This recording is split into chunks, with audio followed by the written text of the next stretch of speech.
అనేక రూపాల్లో ఏకదంతుడు. ఎవరి సృజనాత్మకత ఎలా ఉన్నా సందేశం మాత్రం ఒక్కటే.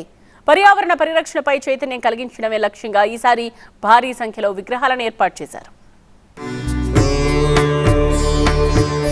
నయనానందకర విగ్రహం, సృజనాత్మక సందేశం. మహానగరంలో మహాగణపతి వైభవోత్సవం. కారువన్లో పేపర్ గణపతి విశేష పూజలందుకుంటున్నారు. పర్యావరణ పరిరక్షణపై చైతన్యం కలిగించేలా ఈ విగ్రహాన్ని నెలకొల్పారు నిర్వాహకులు నితీష్ కుమార్ వర్మ.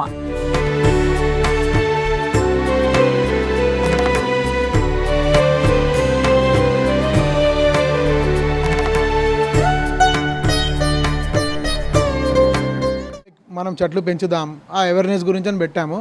ఇంకేంటంటే ఈ బర్డ్స్ పెట్టే కారణం ఏంటంటే మేము చూపించాలనుకుంటున్నాం, లైక్ గ్రీనరీ ఉంటే ఆ బర్డ్స్ వచ్చే సౌండ్ అది చాలా ప్లెజెంట్గా ఉంటుంది.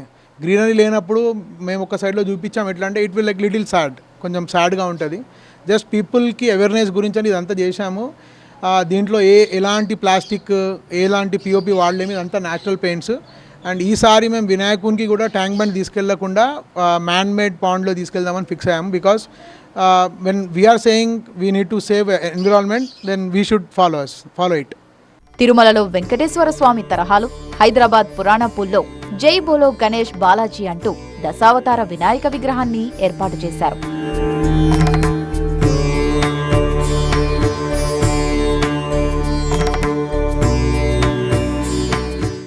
తిరుపతిది బాలాజీ రూపంలో, వెంకటేశ్వర స్వామి రూపంలో దశావతారంలో మనకు 28 అడుగుల వినాయకుడిని ఇక్కడనే తయారు చేయించడం జరిగింది. ఆ వినాయకుడిని ఏంటంటే దశావతారం వినాయకుడిని మేము స్థాపించడం జరిగింది. ఇది ఏంటంటే ఇప్పటివరకు అనేది కాన్సెప్ట్ తీసుకురాలేదు. ఇది వచ్చేసి మనకు ధూల్పేటలో గణేష్ సింగ్ కళాకార్ అని చెప్పేసి మనకు ఎవరైతే ఆర్టిస్ట్ ఉంటారో వాళ్ళు ఏంటంటే ప్రత్యేకంగా ఈ వినాయకుడిని తయారు చేయడం జరిగింది. ఇంట్లో పత్రితో గణేష్ను పూజించడం పరిపాటే. కానీ ప్రకాశం జిల్లా సింగరాయకొండలో ఏకంగా వజ్రాల వినాయకుణ్ణి కొలువు తీర్చారు. ఆర్యవైశ్య గణేష్ ఉత్సవ కమిటీ 10 అడుగుల ఎత్తులో 1,00,000 వజ్రాలతో ఈ విగ్రహాన్ని రూపొందించారు. వజ్ర గణపతిని కళ్లారా దర్శించి మనసారా స్మరించి తరిస్తున్నారు భక్తకోటి.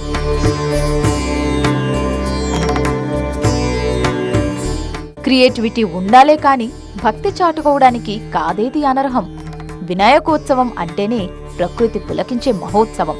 అనంతపురం జిల్లా పామిడిలో చెరుకు, అరటికాయలు, మొక్కజొన్న కంకులతో తయారు చేసిన పర్యావరణ గణపతిని కొలువుదీర్చి కొలుస్తున్నారు భక్తులు.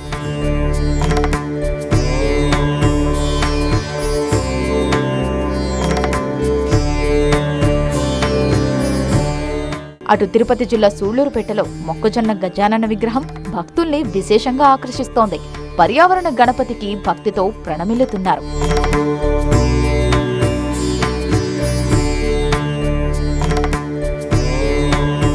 మహారాష్ట్ర తెలంగాణ సరిహద్దు పచ్చని అడవుల నెలవు ఆదిలాబాద్ జిల్లా మంచి కలపకు ప్రసిద్ధి. అడవుల్ని రక్షించుకోవాలనే సందేశం ఇస్తూ కలప గణపతిని ప్రతిష్ఠించి కొలుస్తున్నారు భక్తులు.